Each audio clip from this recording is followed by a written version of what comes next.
While Dad's Army, 1968-1977, remains one of Britain's most beloved sitcoms, remembered for its sharp wit, endearing characters, and timeless humor, the lives of its cast behind the scenes were far more complex.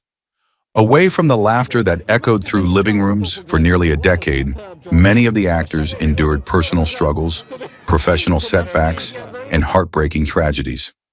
From untimely losses and health battles to the challenges of sustaining careers after such an iconic series, the cast of Dad's Army experienced highs and lows that contrasted starkly with the lighthearted world their characters inhabited.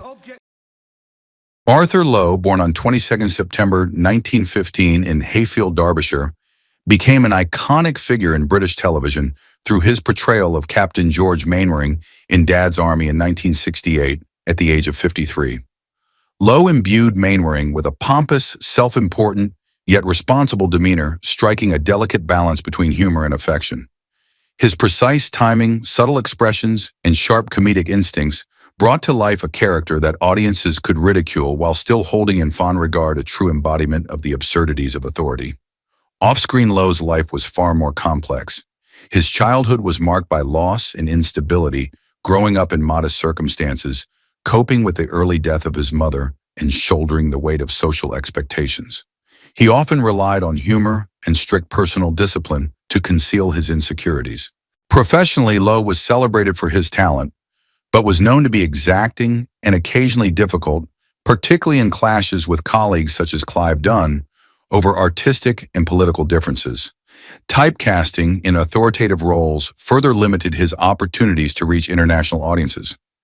His personal life, outwardly proper, was shadowed by stress and isolation, in part due to conservative views that distanced him from peers.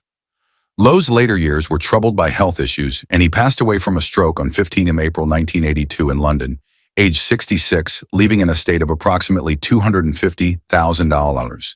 Despite the challenges he faced, Lowe's legacy endures as a master of comedy, whose real-life rigidity mirrored the pomp that made Captain Mainwaring unforgettable. Clive Dunn, born on 9th January 1920 in Brixton, London, became one of the most memorable members of Dad's Army when he assumed the role of Sergeant Jack Jones in 1968 at the age of 48. In a twist of irony, Dunn portrayed a far older soldier, excitable, spirited, and immortalized by the catchphrase, "Don't panic." With his infectious energy and whimsical humor, Dunn created a character that was both comical and profoundly human, blending wartime resilience with everyday vulnerability. Dunn's own life was marked by adversity. His youth was shaped by the trauma of World War II, including 4 years as a prisoner of war, compounded by a difficult family background and a lack of emotional support. These experiences necessitated the adoption of a cheerful, eccentric public persona to mask inner pain. Professionally, Dunn was hailed as a comedic genius, but also courted controversy, particularly through outspoken socialist views, occasionally creating tension with colleagues, including Arthur Lowe. Beyond Dad's Army, Dunn pursued creative ventures in music, achieving a UK #1 hit with Grandad, and painting, which became a late-life passion, though declining health eventually curtailed his artistic pursuits. His personal relationships were often complex, reflecting a full but unconventional life. Dunn passed away on the 6th of November 2012, aged 92, leaving a legacy of approximately $500,000 from royalties and creative work. He is remembered not only as the eccentric Sergeant Jones, but also as an artist who transformed both historical and personal hardships into enduring creative energy. John Le Mesurier, born on the 5th of April 1912 in Bedford, joined Dad's Army in 1968 at the age of 56, delivering a subtle and elegant performance as Sergeant Arthur Wilson. Wilson's calm, refined, and charming demeanor contrasted beautifully with his bumbling comrades, rendering him dignified, yet understated, humorous, yet emotionally nuanced. Le Mesurier's performance helped define the rhythm and appeal of the series. Behind the screen, Le Mesurier's life contained numerous challenges. His childhood lacked stability, with an absent solid family foundation and early exposure to harsh social realities, compelling him to mask his pain through charm and understated humor. Though exceptionally talented, he was often typecast in supporting roles and faced periods of financial uncertainty as opportunities were limited by a lack of industry connections. His personal life was tumultuous. His marriage to Hattie Jacques ended after her affair became public, leaving a lasting emotional scar despite his outward composure. Long-term struggles with alcohol contributed to his death from cirrhosis on 15th of November 1983 in London, aged 71. Le Mesurier left an estate of approximately $150,000, and his enduring legacy lies in his artistic integrity and the creation of a Sergeant Wilson who embodied both wit and kindness, reflecting the depth and complexity of his art and life. John Laurie, born on 25th of March 1897 in Dumfries, Scotland, brought a distinctive presence to Dad's Army when he took on the role of Private James Fraser in 1968 at the age of 71. Fraser, a solemn Scottish undertaker, morbid and obsessed with death, became instantly iconic through the catchphrase, "We're doomed," injecting the series with a darkly humorous wit that was both grim and endearing. Laurie infused the character with dramatic depth, transforming Fraser into one of the show's most memorable and beloved figures. Off-screen, Laurie's life was marked by significant challenges. Born into a working-class family, his early years were overshadowed by financial hardship, strict emotional discipline, and teasing due to frail health. He learned to conceal his emotions, channeling pain and disappointment into creative energy on stage. His career was closely tied to commanding Shakespearean roles, yet ironically, it was the sitcom Dad's Army that brought him widespread fame and occasional frustration. Laurie lamented trading the gravitas of Hamlet for television comedy and was known for his exacting standards, frequently clashing with producers and colleagues over creative direction. His private life involved periods of isolation and emotional instability, compounded by declining health due to heavy drinking and smoking. The deaths of friends and colleagues deepened his natural pessimism, leading him toward solitude. John Laurie passed away on 23 June 1980 in Buckinghamshire from emphysema, age 83, leaving a modest estate of approximately $250,000. His legacy highlights the tension between classical, artistic prestige and popular acclaim, a performer who could terrify as Hamlet, yet bring laughter to millions as Fraser, a compelling duality defining his life and career. Ian Lavender, born on 16th of February 1946, joined Dad's Army in 1968 at the age of 22, portraying Frank Pike, the platoon's naive and well-meaning stupid boy. Lavender's youthful charm, sincerity, and innocence quickly endeared him to audiences, capturing Pike as a character simultaneously vulnerable, loyal, and capable of surprising insight into faith and camaraderie. Beyond the screen, Lavender faced numerous challenges. Born into a modest family in Birmingham, with a childhood marked by financial and emotional strain, he learned early to shield his sensitivity through humor and performance. Despite his popularity, Lavender became typecast as a comic character, restricting career opportunities and leaving him to quietly contend with the enduring shadow of Frank Pike. His personal life remained relatively stable, though serious health issues, including bladder cancer and a heart attack in 2004, tested his resilience, requiring him to repeatedly reinvent himself on stage and television. The loss of close colleagues further deepened his awareness of life's fragility and the value of artistic legacy. Ian Lavender passed away on 2nd February 2024 in Suffolk, aged 77, leaving an estate estimated at $1.9 million. His artistic legacy endures, defined by warmth, perseverance, and the enduring vitality of a character cherished across generations. Arnold Ridley, born on 7th of January 1896 in Somerset, contributed a gentle and compassionate presence to Dad's Army when he assumed the role of Dr. Charles Godfrey in 1968 at the age of 72. Godfrey, a kind, frail, and often resting elderly doctor, provided the perfect counterbalance to the platoon's more boisterous personalities, offering audiences moments of gentle humor and heartfelt warmth. Ridley's own life mirrored the resilience of his character. Severely injured during World War I, including a bayonet wound and hand trauma, he lived with lifelong physical frailty, compensated by remarkable inner strength and perseverance. His professional life was a mixture of acclaim and setbacks.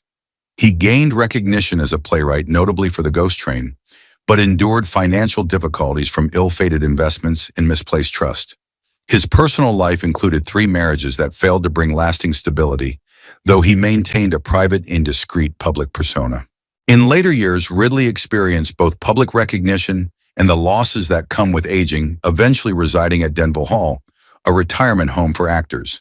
He passed away on 12th of March 1984, aged 88, leaving an estate of approximately $300,000, largely derived from royalties.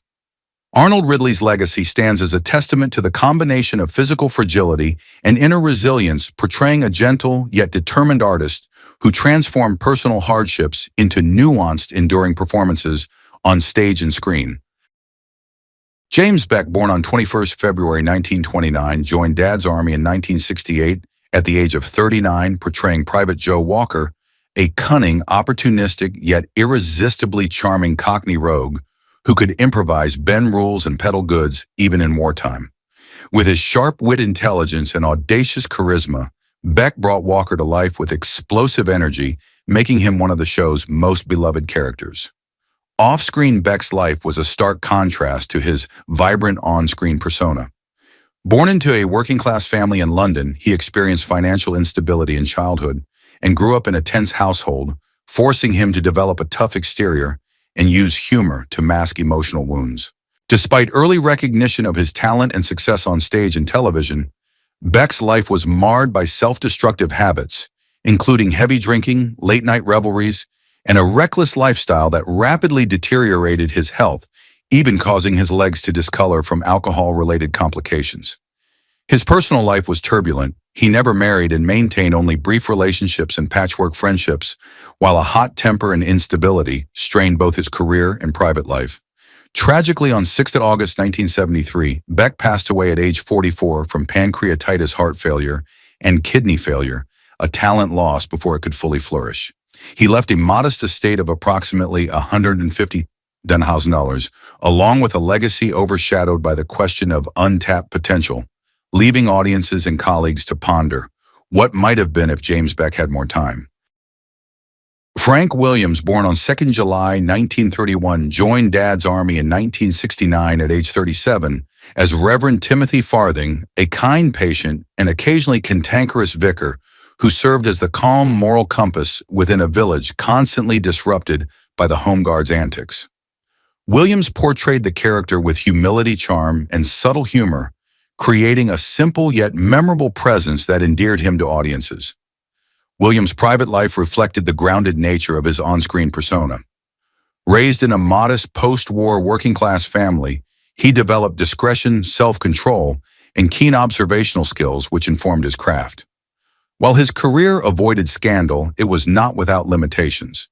Being typecast in clerical or serious supporting roles restricted his opportunities for versatility, and his dedication to privacy occasionally caused tension with producers and fans seeking a more public image. Personally, Williams embraced solitude, never marrying and living quietly while dedicating himself to charitable work and the Dad's Army Appreciation Society, demonstrating loyalty and community spirit. He passed away on 26th of June 2022 at age 90, leaving an estate of around $500,000, primarily from royalties and public appearances. Williams's enduring legacy lies not in wealth or fame, but in integrity, gentle humor, and perseverance, qualities that made his portrayal of the vicar cherished across generations. Bill Pertwee, born on 21st of July 1926, joined Dad's Army in 1968 at the age of 42 as ARP Warden Hodges, a loud, arrogant, and perpetually irritable warden who clashed repeatedly with Captain Mainwaring. Pertwee's sharp wit, strong performance, and impeccable comedic timing transformed Hodges from a one-dimensional antagonist into a vibrant, memorable character, delivering unforgettable exchanges and laughter that made him a fan favorite. Behind the character, Pertwee's life was shaped by both challenges and resilience.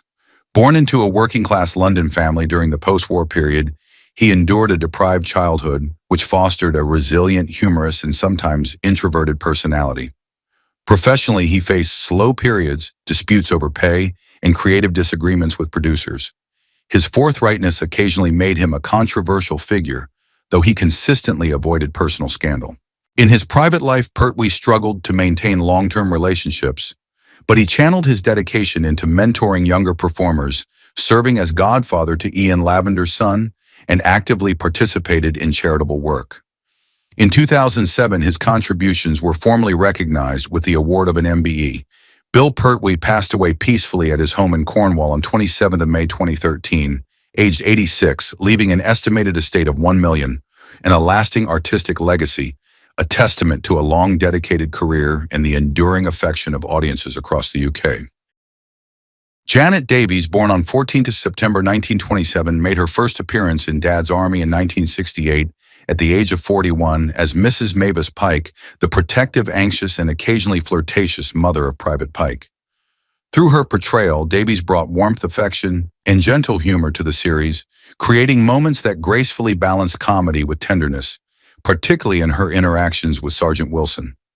Off-screen, Davies' life contrasted sharply with her on-screen persona. Raised in modest circumstances and often undervalued, she learned to conceal vulnerability behind a calm and charming exterior. Her career faced its own challenges. The 1971 film adaptation replaced her role with Liz Fraser, causing disappointment among fans and tension within the production, reflecting the precarious nature of supporting actors' careers. Despite such setbacks, she maintained humility and supplemented her income with secretarial work. Her personal life offered little comfort, yet she faced illness with dignity. Tragically, Davies succumbed to metastatic breast cancer on 22nd September 1986 at the age of 59. Her legacy is defined by memorable performances and quiet resilience, while her net estate, estimated under $100,000, reflects a career celebrated for artistry rather than material wealth, underscoring the vulnerability of artists who prioritize craft over financial gain. Talfryn Thomas, born on 31st October 1922, joined Dad's Army in 1973 at age 46 as Private Cheeseman, a quirky, innocent, and inquisitive Welsh journalist who added humor and distinct charm to the series. Cheeseman was characterized by his bumbling enthusiasm, unexpected curiosity, and unique traits such as prominent teeth and distinctive speech patterns, creating a character memorable to audiences. Thomas's life off-screen demonstrated remarkable resilience. He survived a World War II plane crash, leaving lasting physical and emotional scars that led him to embrace acting as both expression and healing. His childhood was turbulent, marked by financial hardship and emotional deprivation, shaping his humor and eccentricity into protective tools. Professionally, he was lauded for his presence in supporting roles, but encountered stereotyping and career instability, occasionally clashing with directors or producers over creative choices. His personal life was affected by lingering wartime trauma and the pressures of sustaining a career, leading to introversion and solitude. Talfryn Thomas died suddenly from a heart attack on 4th of November 1982 at the age of 60, leaving an estate estimated under $150,000. His enduring legacy lies in the warmth, humor, and distinctive qualities he brought to his characters, embodying courage and depth behind the laughter. Robert Raglan, born on 7th of April 1909, joined Dad's Army in 1968 at the age of 59 as Colonel Pritchard, a rigid bureaucratic officer frequently at odds with Captain Mainwaring's bold enthusiasm. Through meticulous and precise acting, Raglan created a credible military antagonist whose seriousness contrasted sharply with the warmth and humor of the Home Guard, lending authenticity to the absurdities of hierarchical life depicted in the series. Raglan's personal life mirrored the discipline of his characters. Reserved and sometimes distant, he preferred to manage conflicts quietly rather than publicly. Raised in a working-class family, he endured many childhood hardships that fostered a self-reliant, stoic personality and careful emotional control qualities that guided both his career and personal life.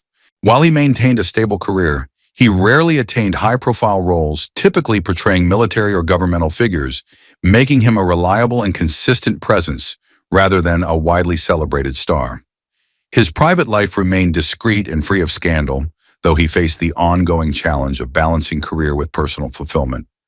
Robert Raglan passed away of natural causes on 18th of July 1985 at age 76, leaving an estimated estate of $250,000.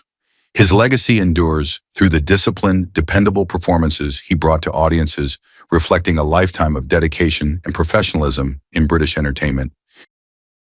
John Ringham, born on 10 February 1928, joined Dad's Army in 1968 at the age of 40 as Private Bracewell, later appearing as Captain Bailey, a rigid, rule-abiding character with an upper-class demeanor who provided a serious counterpoint to the charming chaos of Wilmington-on-Sea. On screen, his brief appearances served as cold slaps of order, lending stability and focus to the platoon while accentuating the humor in the other characters' antics.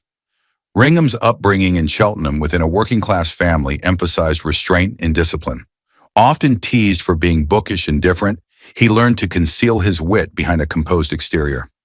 His career was predominantly stage-centered, earning him a reputation for meticulousness, loyalty to the script, and professional integrity qualities that occasionally led to clashes with directors and producers, but garnered respect from colleagues. His personal life was quiet, though marked by loneliness and marital tensions reflecting the sacrifices required to maintain a principled career. John Ringham passed away from cancer on 20 October 2008 in England at the age of 80, leaving an estate of approximately $500,000, a testament to a life quietly devoted to the arts where integrity and professionalism were paramount. Estelle, born on 22nd May 1933, first appeared in Dad's Army in 1969 at the age of 35 as Gerald alongside other minor roles, leaving a lasting impression thanks to his diminutive stature and distinctive high-pitched singing voice. While these early roles were small, they foreshadowed his later success as Lofty Sugden and a prominent pop singer. Estelle, born Ronald Edwards in Manchester, endured a challenging childhood, evacuated during the Blitz, and mocked for his appearance. He learned to mask humiliation through music and humor. His career reached its peak in 1975, but soon encountered setbacks, typecasting in sitcom roles, dwindling opportunities as public tastes shifted, and occasional low-profile performances, including selling tapes at shopping centers, which left him both bitter and disillusioned with the industry. His personal life was similarly turbulent, with unstable marriages, depression, and serious health issues. Estelle passed away at Rochdale Hospital on 2nd August 2003 at age 70 due to liver-related complications. His modest estate reflects a life marked by exceptional talent, personal struggle, and a reminder of the fleeting nature of fame. Wendy Richard, born on 20th July 1943, appeared in Dad's Army in 1970 at age 25 as guest character Edith Parrish, a flirtatious, stylish, and memorable presence who added charm and vitality to the platoon. Edith reflected the boldness and charisma that Richard would carry throughout her career, illustrating the resilience of a sharp-witted performer. Richard's childhood was tumultuous. The daughter of a pub owner and hotel manager, she moved frequently, survived a near-fatal traffic accident while attending drama school, and learned to mask pain with a smile, transforming resilience and charm into tools for survival. Her career flourished in sitcoms and long-running serial television, most notably in Are You Being Served and EastEnders, though it was not without tension, including disputes over scripts and character direction, underscoring her determination and professional principles. Her personal life was eventful, including 4 marriages, separations, and long-term relationships. She had no children, but developed deep bonds with colleagues whom she regarded as family. Richard fought cancer publicly from 1996, enduring multiple recurrences while maintaining dignity and privacy.